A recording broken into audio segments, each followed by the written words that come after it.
Amém. Graças a Deus. Hoje nós vamos ter uma programação de rádio, né? A gente vai rodar um programa número 501. É um programa que foi rodado no início da semana no rádio. Amém?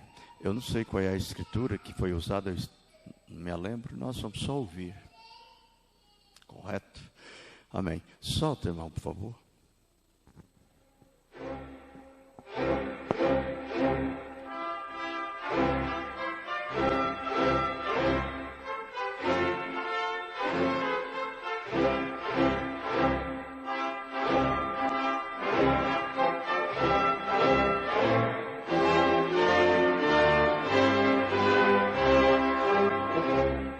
Se alguém ensina alguma doutrina e se não conforma com as sãs palavras de nosso Senhor Jesus Cristo e com a doutrina que é segundo a piedade, é soberbo e nada sabe, mas delira acerca de questões e contendas de palavras, das quais nascem invejas, porfias, blasfêmias, ruins, suspeitas. Pensando bem.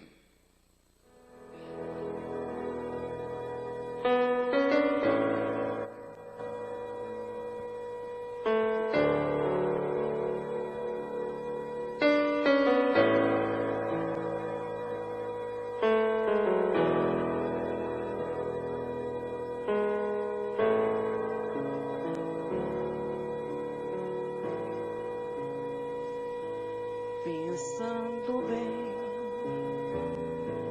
só a presença de Jesus na minha vida justifica tanta coisa sem saída. É a realidade que não posso me afastar.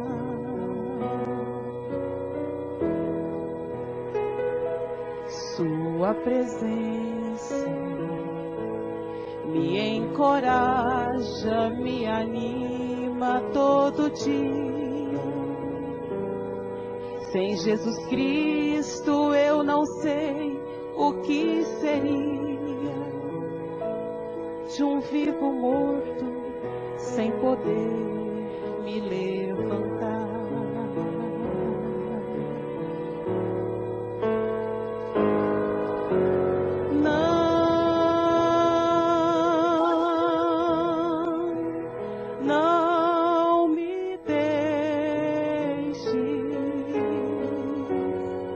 Não me deixe sozinho, nem por um minuto, por favor.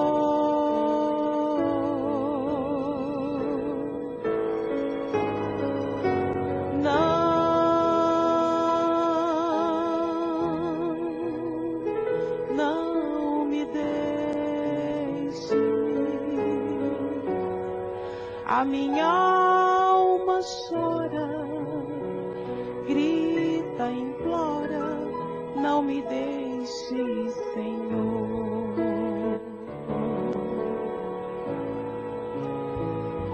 Só tu me entendes e não me censuras, embora eu sei que te aborreço. Mas eu te peço, por favor, meu Deus, esqueça as muitas falhas que cometo contra ti.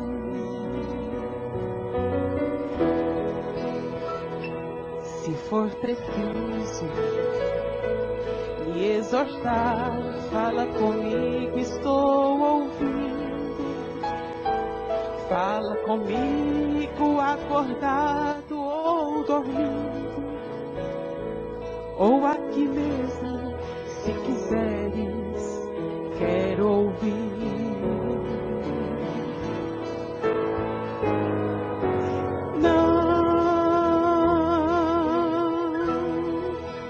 Não me deixes, não me deixes sozinho, nem por um minuto,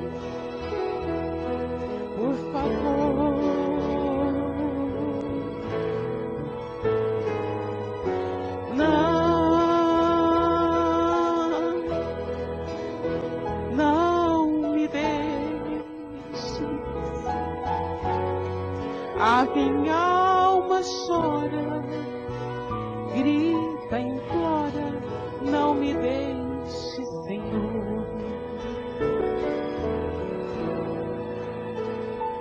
Estou contigo, oh, não temas, te encoraja, vai em frente.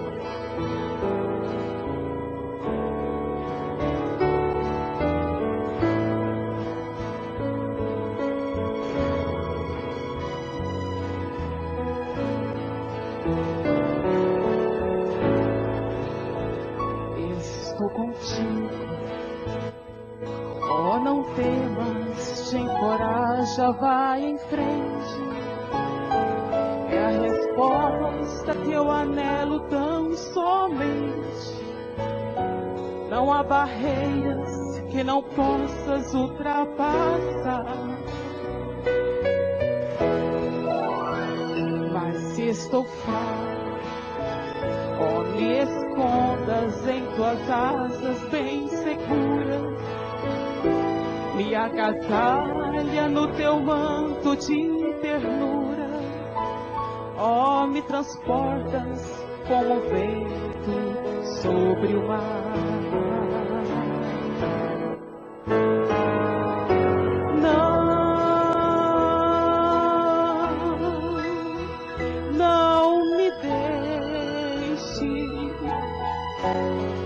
Não me deixe sozinho, nem por um minuto, por favor.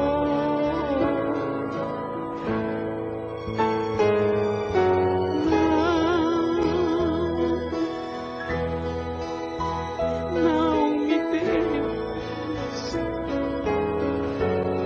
A minha alma chora, grita, implora, não me deixe, Senhor. A minha alma chora, grita, implora, não me deixe, Senhor.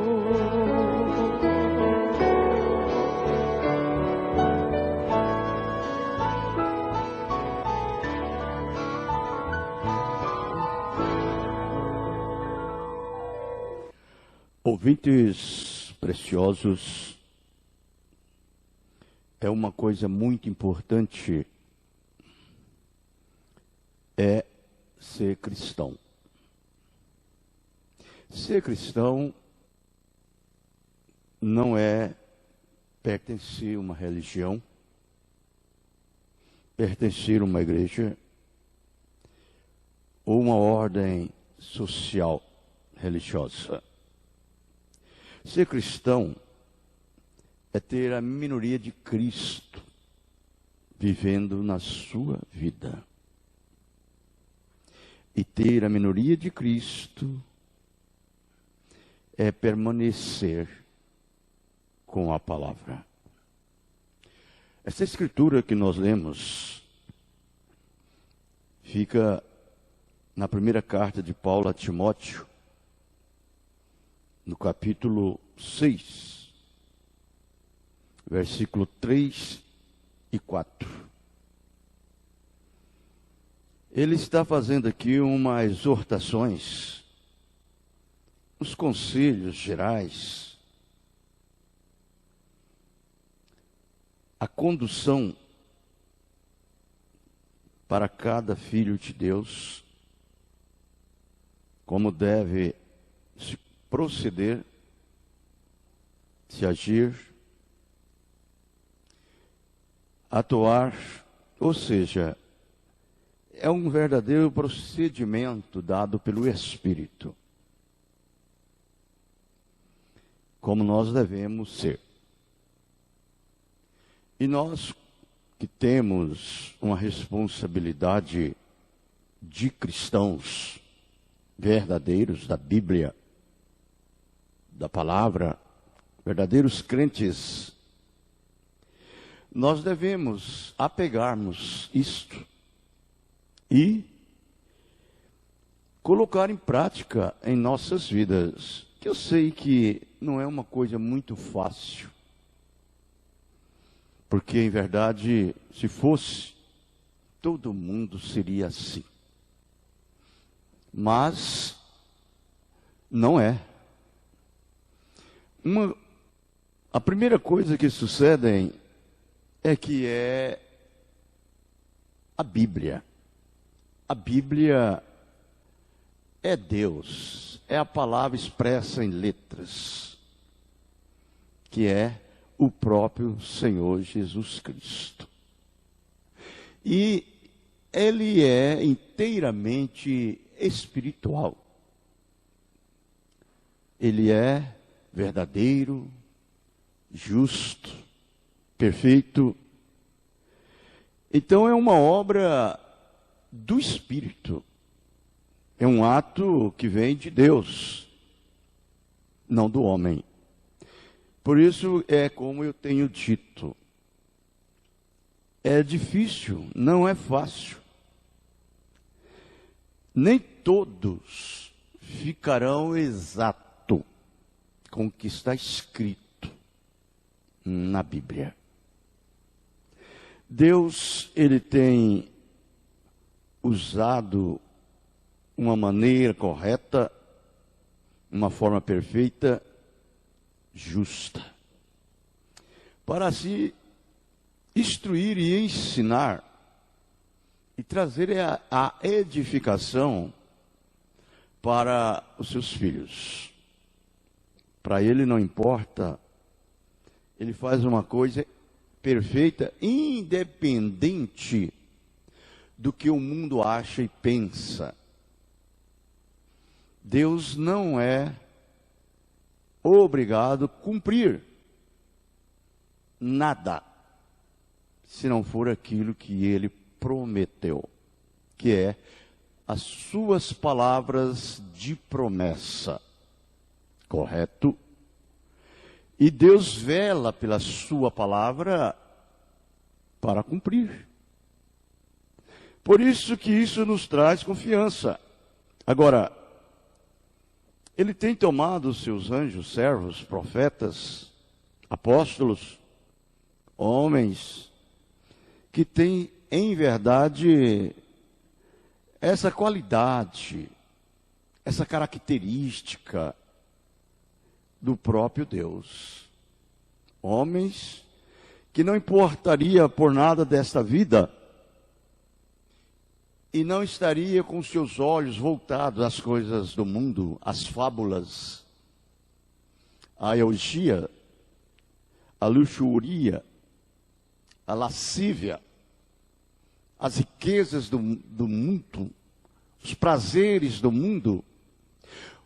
O conhecimento da ciência científica teológica, a tecnologia humana, não. Ele não tem necessidade disto. Ele não precisa dessas coisas.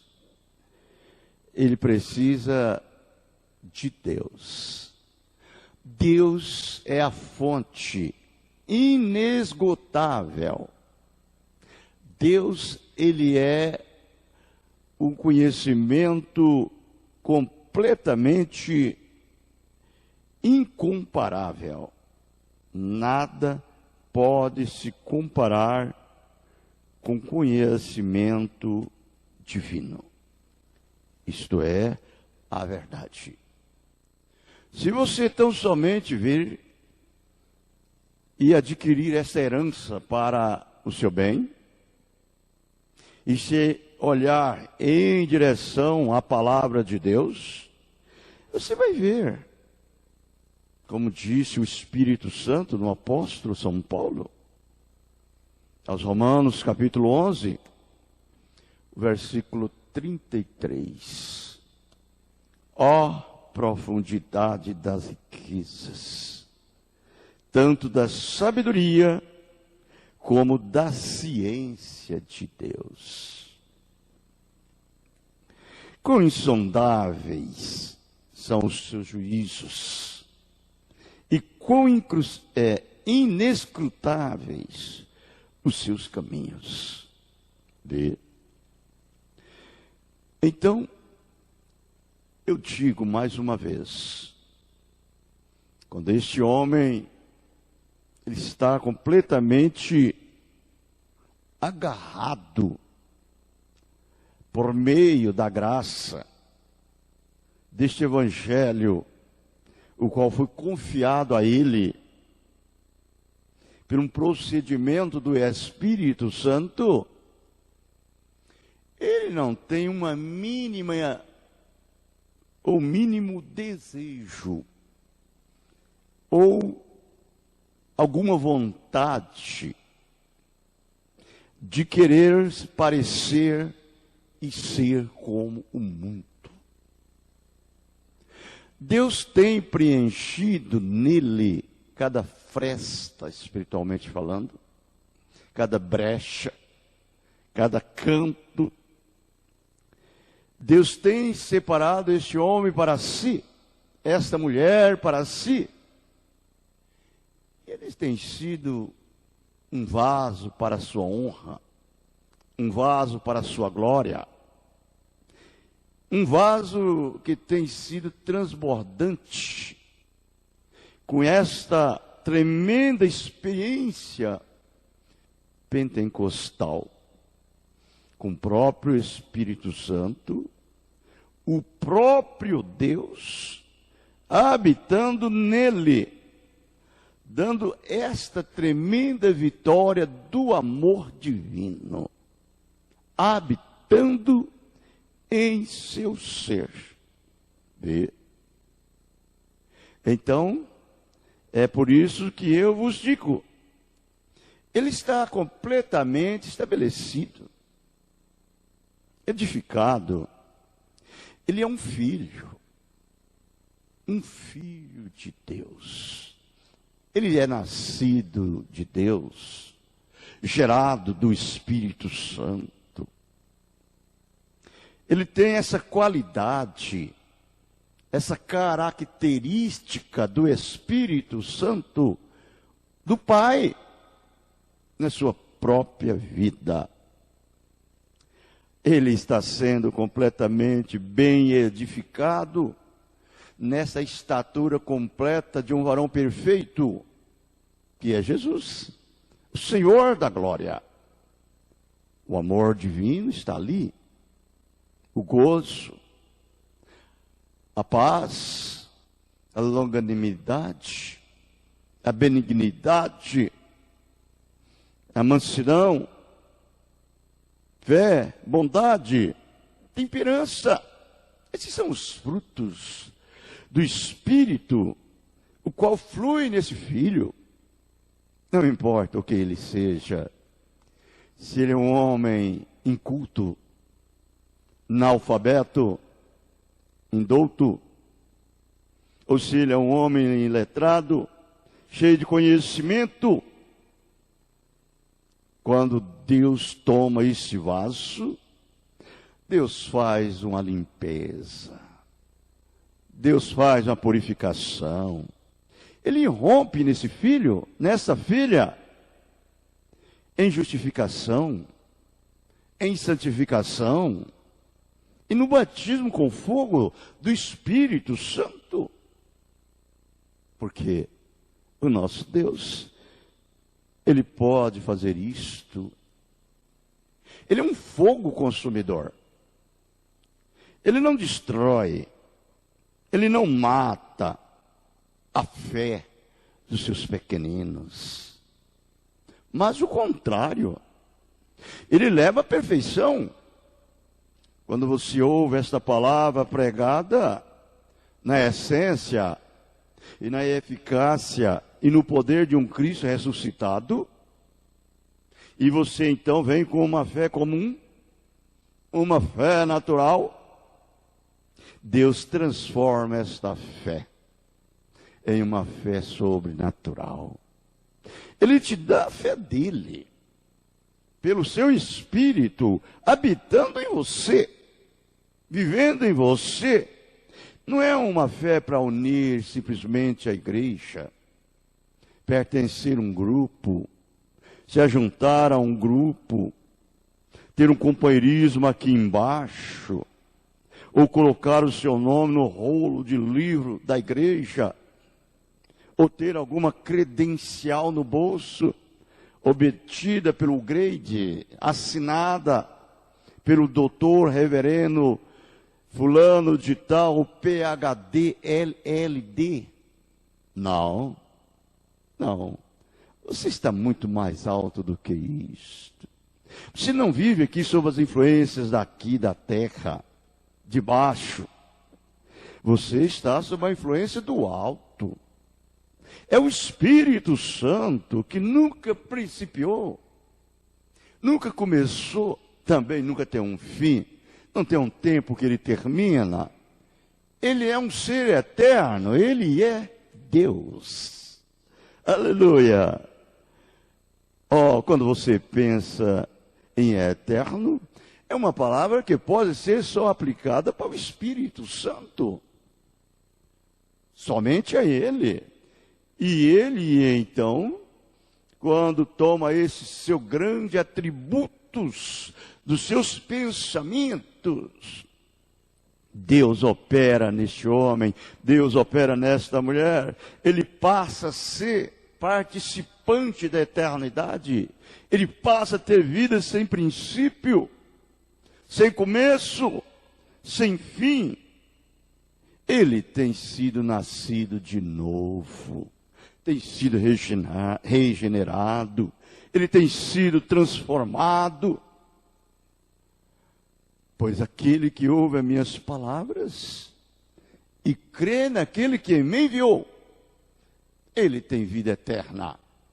Ele não entrará em julgamento, mas tem passado da morte para a vida. E aí está o verdadeiro filho. Ele é nascido de novo. Agora, nós podemos ver aqui, se alguém ensina alguma outra doutrina e se não conforma com as sãs palavras de nosso Senhor Jesus Cristo e com a doutrina que é segundo a piedade, então você deve marcar, observar, assinalar o tal.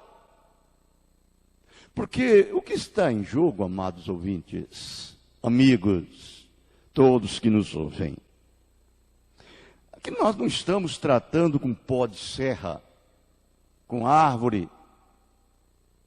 Nós estamos tratando com alma. Isso tem um valor. Você não sabe o valor que você tem para o seu Criador?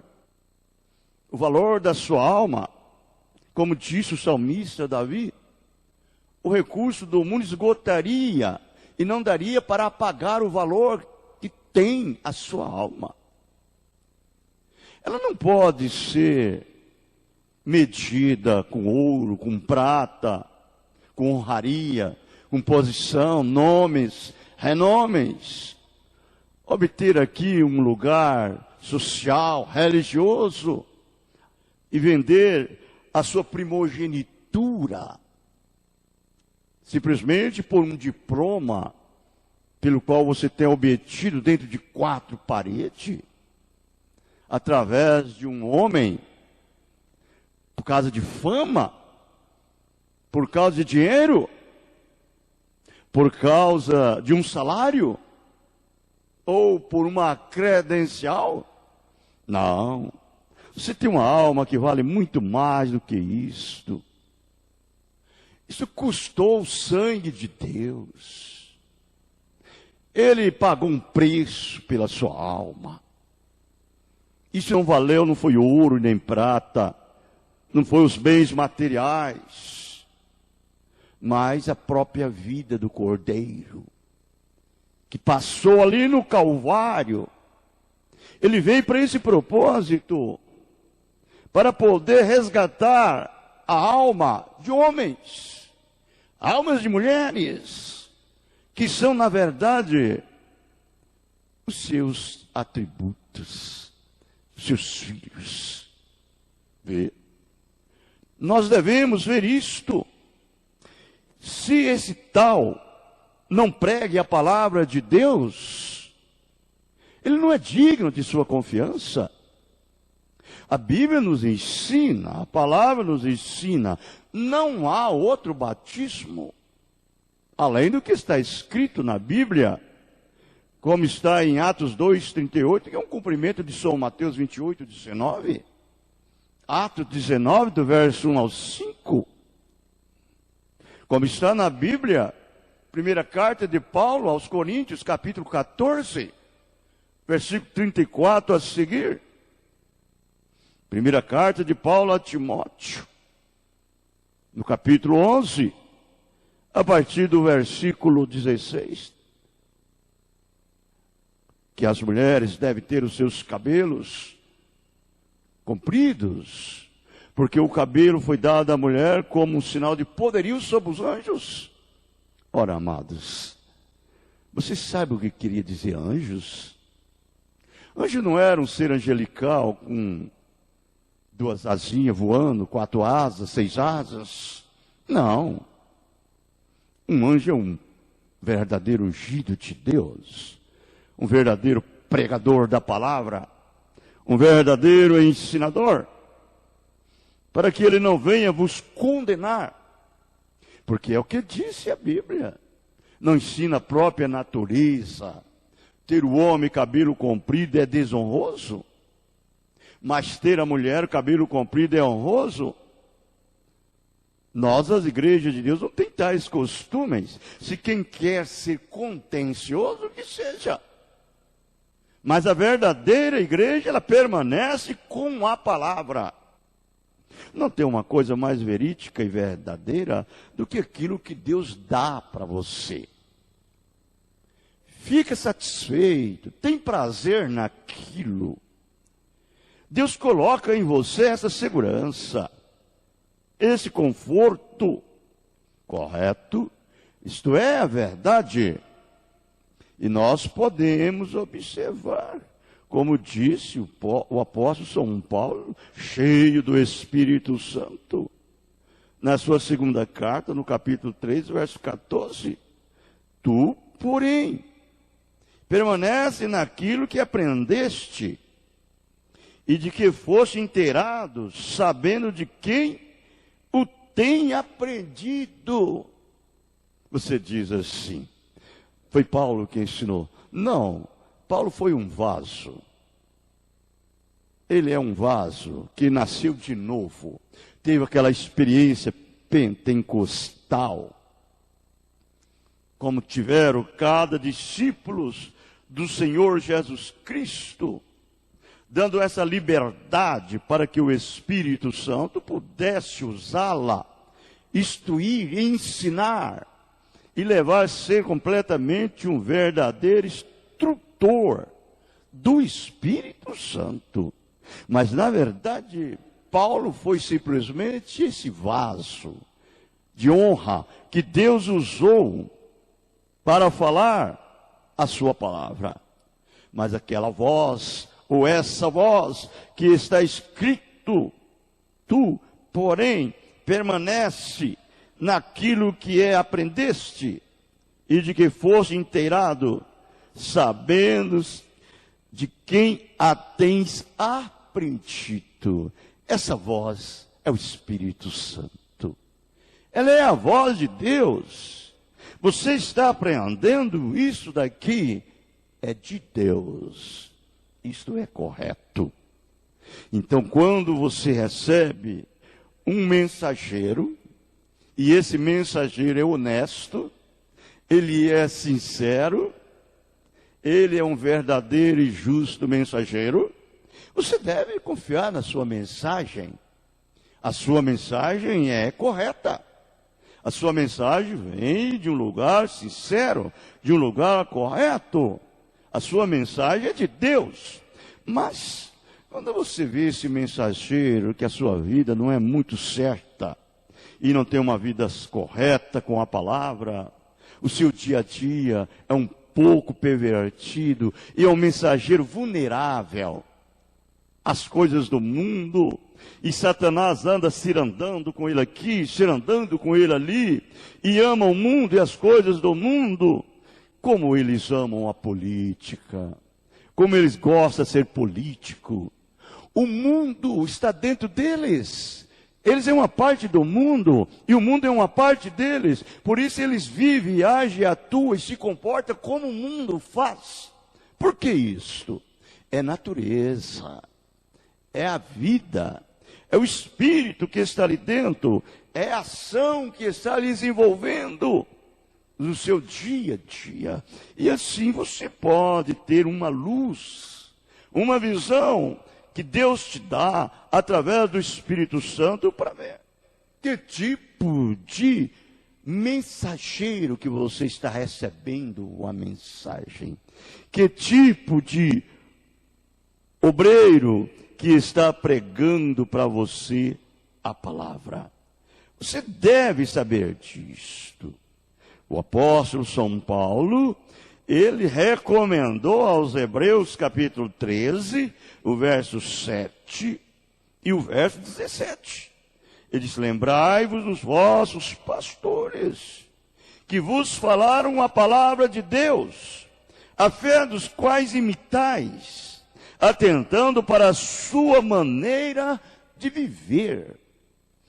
Os pastores que falaram a palavra de Deus, não a palavra do seminário, não a palavra que ele aprendeu de outro pastor, não a palavra teológica de conhecimento humano, científico, que tem vindo com a ciência moderna.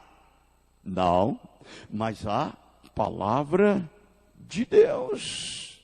Por isso ele está dizendo assim: a fé dos quais imitai, atentando para a sua maneira de viver.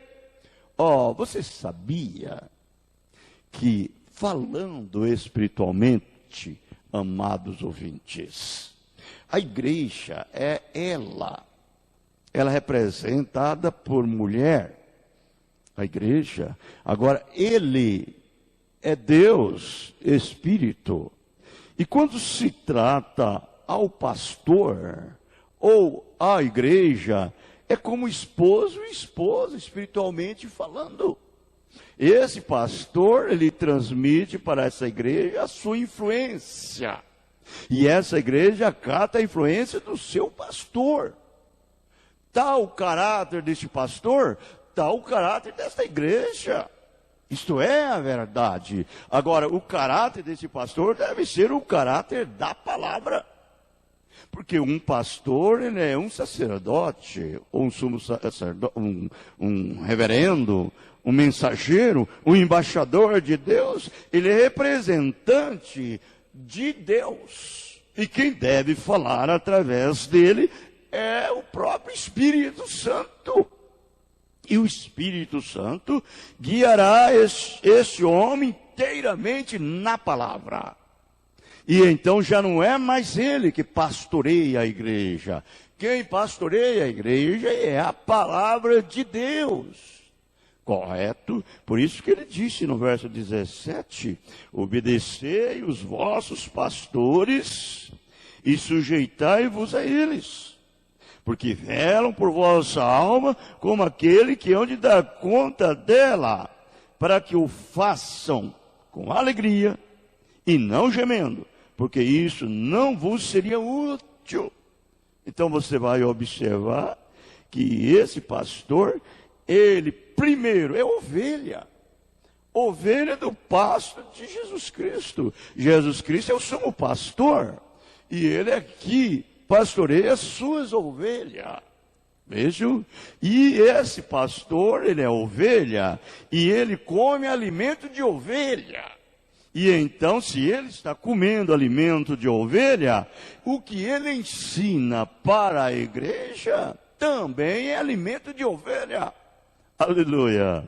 Quando você vai num restaurante, ou você vai mesmo na sua própria casa, e você tem ali uma boa refeição, um bom alimento, bem temperado, bem com um paladar gostoso.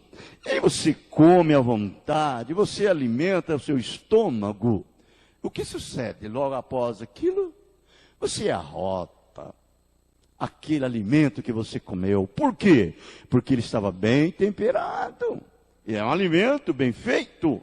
Ó, assim também é esse pastor. O que ele come, ele arrota. O que ele come é a palavra de Deus, espiritualmente falando.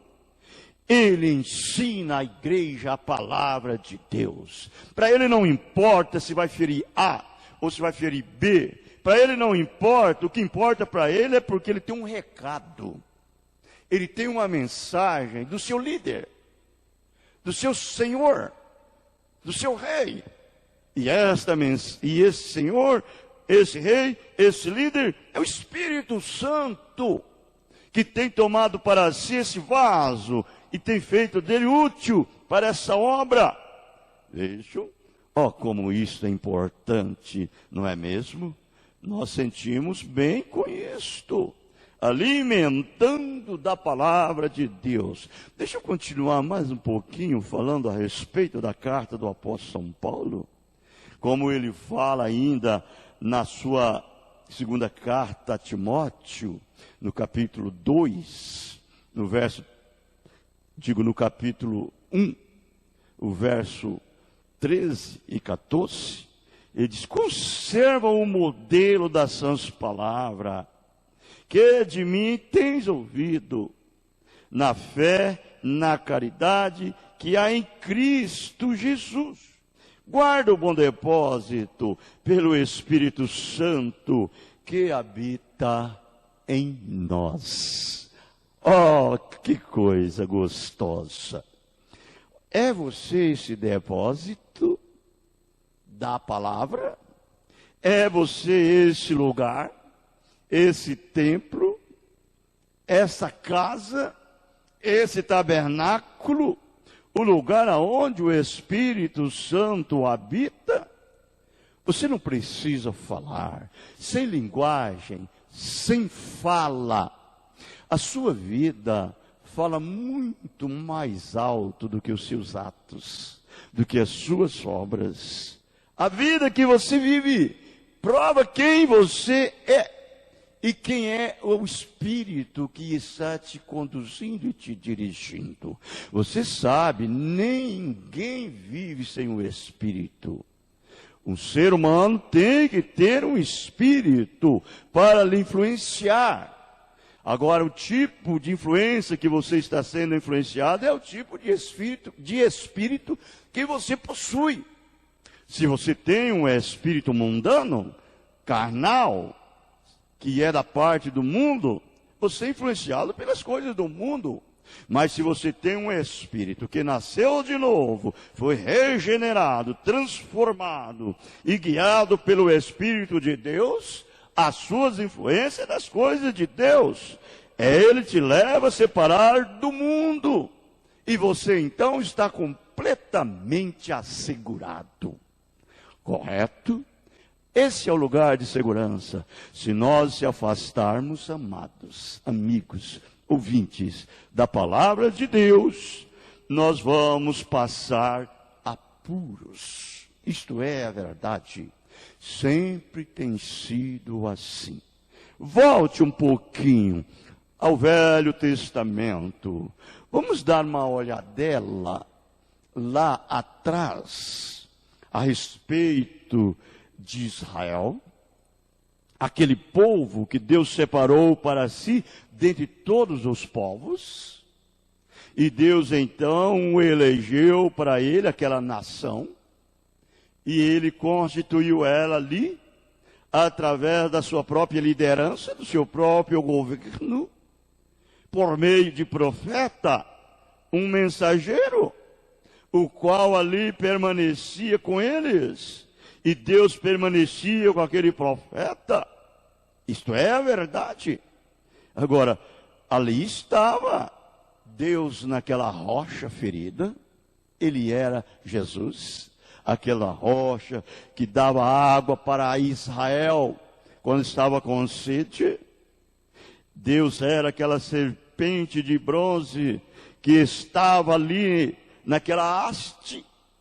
Quando um israelita era picado pela cobra, ele simplesmente olhava para aquela serpente de bronze. Aquela serpente representa Cristo, julgando, sofrendo, tomando sobre si o julgamento do mundo, tomando sobre si o pecado do mundo, tomando sobre si as nossas debilidades, as nossas falhas, as nossas fraquezas, os nossos erros, os nossos enganos. Ele tomou sobre si e levou para a cruz. E ali então ele jogou no mar do esquecimento e perdoou todos os nossos pecados. Aleluia. Vê? É ele. Ali estava. Agora lembra-se, quando Israel se afastava disto, irmãos, quando Israel se desviou do caminho, do curso para a terra prometida, a rocha nunca abandonou. Ela permaneceu exatamente ali. E assim fez a água. Assim é o Espírito Santo. Está ficando bem ali. Nós não temos que voltar. Se nós observarmos quando a igreja se afastou do caminho de Deus no concílio de Nicéia, lá no ano 325, obtendo ali, no lugar da palavra, ensinamentos do homem, no lugar de uma adoração perfeita, uma adoração pagã, uma adoração de três deuses distintos, da suposta, da Santíssima, da Trindade. Mesmo assim, essa rocha, Jesus, permaneceu no meio da igreja. Ele permaneceu firme. O Espírito Santo. Por quê? Porque ele tinha verdadeira semente ali ainda, que deveria vir para a palavra. Isso é verdade. Agora, aqui Deus nos ensina uma grande coisa. Deus nos ensina uma lição aqui. Cristo uma vez foi ferido, dando-nos uma experiência pentecostal. Uma vez por todas. Agora, quando aquela rocha foi ferida, ela não tem que ser ferida novamente. Ela foi ferida somente uma vez. Ela tipificava Jesus. E nós vamos ver aqui como Moisés feriu ela pela segunda vez. Se nós observarmos lá na Bíblia, em Números, você vai ver. Deus mandou Moisés ferir a rocha uma vez. E uma vez que ela fosse ferida, não precisaria de ferir mais. Ela estava ali no meio deles. Quando ele sentisse sede, agora era só falar com a rocha. Fale a palavra. E a rocha então jorrará água. Água. Oh, que coisa. Água para matar a sede daquele que estava morrendo de sede. Para dar vida, águas da vida, ou águas de vida. Isto é a verdade. Mas, como ele feriu a rocha duas vezes, que coisa terrível. Sabendo a sua fraqueza, duas vezes. Vejam, Moisés cometeu um erro ao feri-la a segunda vez, mostrando a fraqueza de sua fé no pacto. Mas quando Cristo uma vez foi ferido, nós sabemos que ele não terá que ser ferido outra vez. Bem, o que Moisés estava fazendo? Moisés estava ajeitando alguma coisa nova, tentando fazer uma coisa nova, uma revelação nova, uma organizaçãozinha nova, uma denominaçãozinha nova, uma adoração nova, um ensinamento novo, uma doutrina de homem. querendo tomar para si uma honra de Deus. Oh, que coisa! Jesus não agradou disto. Ele é o mesmo, ontem, hoje e eternamente, como disse a Bíblia em Hebreus 13:8. Uma vez que ele foi ferido no Calvário, não precisaria de ferir a segunda vez.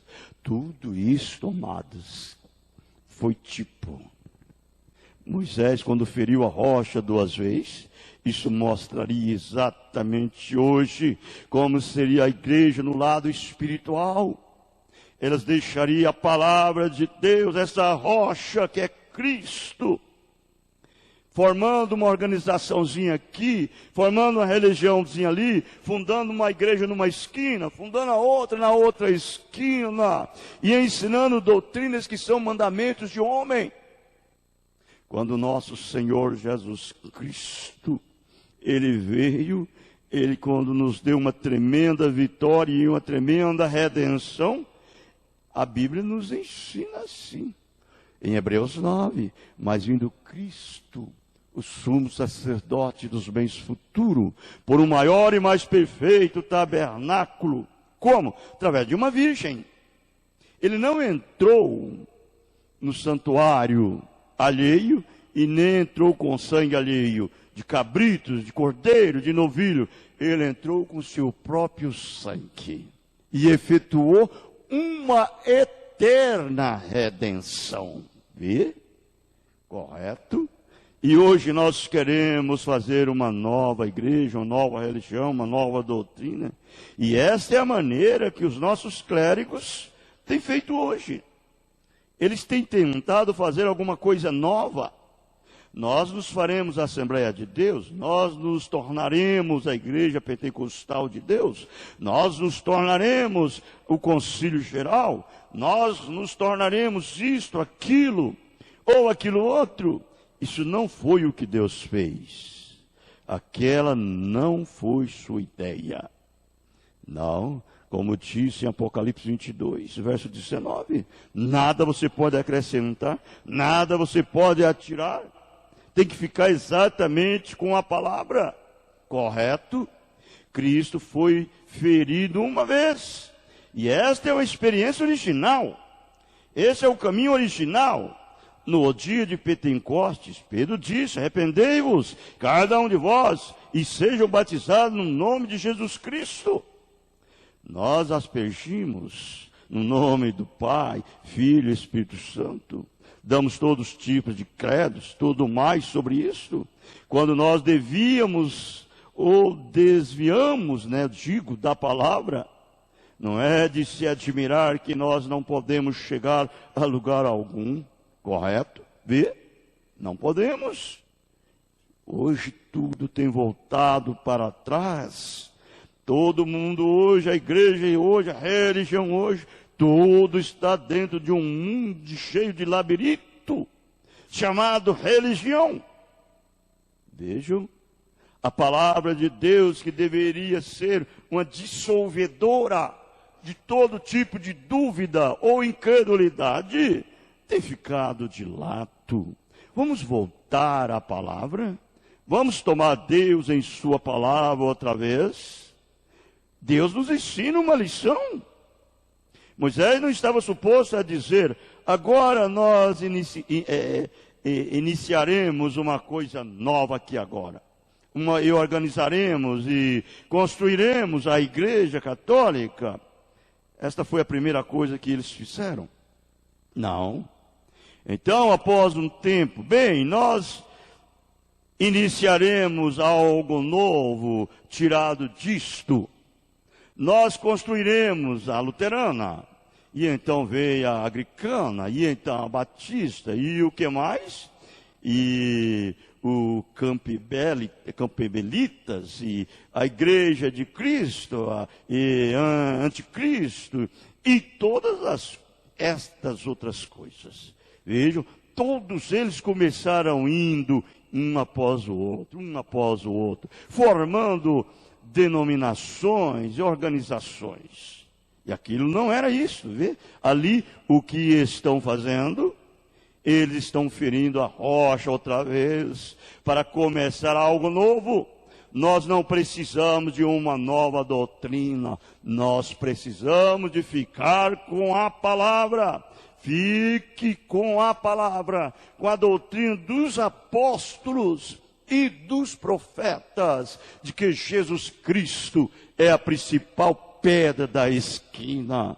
Volte à Bíblia, volte à palavra, seja batizado o mais rápido possível, entre por esta porta, que é o Senhor Jesus Cristo. Ele é a porta das ovelhas, e Ele te dará uma vida limpa e pura, e te encherá com a sua própria vida, dando-lhe a eternidade. Deus os abençoe, no nome do Senhor Jesus Cristo. Amém. Amados ouvintes, vamos cantar um hino.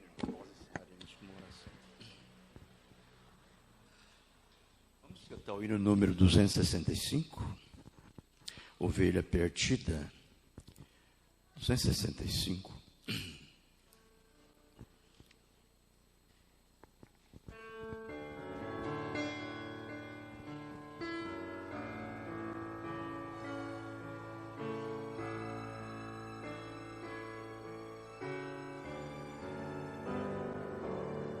O bom pastor buscou-me, já longe do retiro, e com ternura achou-me, caído, triste vi. As chagas com amor penso, e ao lar nos braços me levou. Sim, Jesus amou-me com amor, buscou-me, Ele mesmo restaurou minha Deus, por seu sangue restaurou minha Deus. Seguiu-me bem distante do seu lugar no céu, e disse em voz amante, achei-te, tu és meu. Jamais senti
Aleluia, Jesus.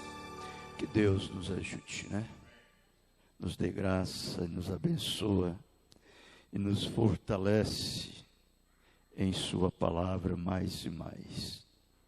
E que sejamos sempre esses filho, essa filha, né? Pronto, preparados. É a nossa oração sincera. Amém. Aqueles que nos notificaram, Maria Luzia,